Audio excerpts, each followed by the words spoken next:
The centerpieces were white dahlias. Claire noticed that because she had helped Natalie pick them 3 Saturdays ago in a flower market that smelled like cold water and soil. Natalie had asked her opinion on 2 nearly identical arrangements, and Claire had chosen the one on the left. Natalie had said, "Perfect," and squeezed her hand. That was the last time anyone at this wedding had touched her with intention. She was seated at table 7, not the family table.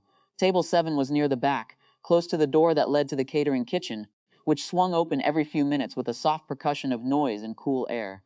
She was seated between a college friend of Daniel's she had never met and an elderly aunt of Natalie's who was hard of hearing and had spent most of dinner asking Claire to repeat herself.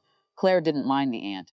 The aunt was honest about what she needed. Daniel was 31 years old. Claire was 44. There was no clean way to explain what that gap meant without sounding like she was asking for credit, and she had never asked for credit. Their parents had been present in the technical sense, breathing, housed, occasionally sober. But the weight of things had a way of finding whoever was willing to carry it, and Claire had always been willing. She had co-signed his first apartment lease when he was 23, and she was 36. She had driven him to urgent care the winter he had no insurance. She had sat on the phone with his landlord when Daniel was 3 weeks late on rent and too ashamed to make the call himself. She had co-signed the mortgage on the house he now owned with Natalie, the house where they would presumably live the rest of their lives, surrounded by chosen family, in rooms Claire had quietly helped make possible. She had not done these things to be thanked. She had done them because he was her brother and she loved him, and love, in her experience, was mostly logistical.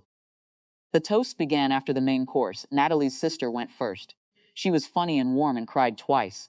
The room laughed and then went quiet and then laughed again. Claire found herself genuinely smiling. Then Daniel stood. He was handsome in his suit.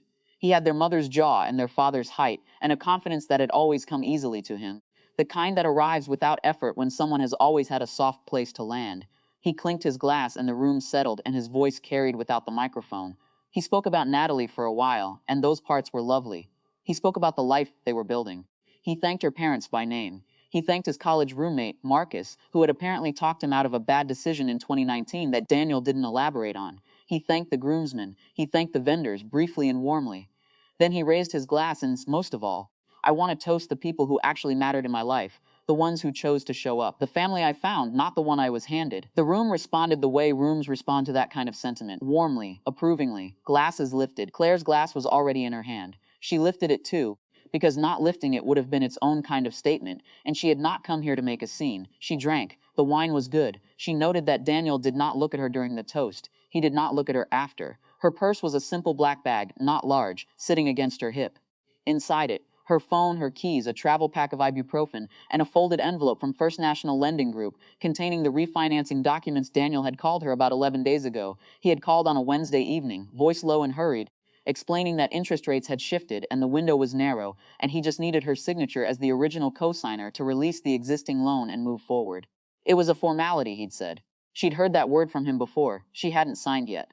She'd told him she needed a few days to review. That morning, before the ceremony, the loan officer had called her. A woman named Patricia, professional and patient. Patricia had explained that without Claire's co-signature, the refinancing could not proceed. The original adjustable rate loan would recalibrate in 11 days. The new payment would be significantly higher. The window to refinance at the current rate would close. Claire had said she understood. She had asked Patricia if she could have until the end of the following week. Patricia had said yes. Near the end of the night, when the dancing had thinned and people were gathering coats and saying the long goodbyes that happen at weddings, Daniel found her at the edge of the room. He was warm in the way people are warm when they've had champagne and a perfect day. He hugged her briefly. He said she looked great. He asked how the drive had been. Then casually, almost as an afterthought, he mentioned the paperwork. "I know you said you needed a few days," he said, "but the window's pretty tight. You probably just need to skim it. I can send you a DocuSign tomorrow." Claire looked at him.